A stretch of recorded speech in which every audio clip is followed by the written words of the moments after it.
தேர்வில் வினாத்தாள் கசிவு மற்றும் முறைகேடுகளுக்கு எதிராக மாணவர்கள் போராடி வருகிறார்கள்.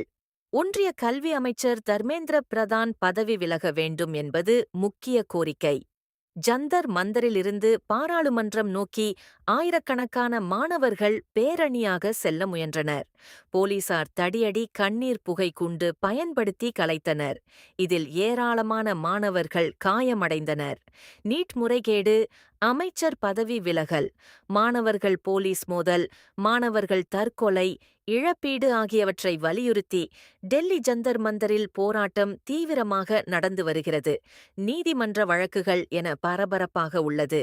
இந்த போராட்டமானது நாடு முழுவதும் பரவி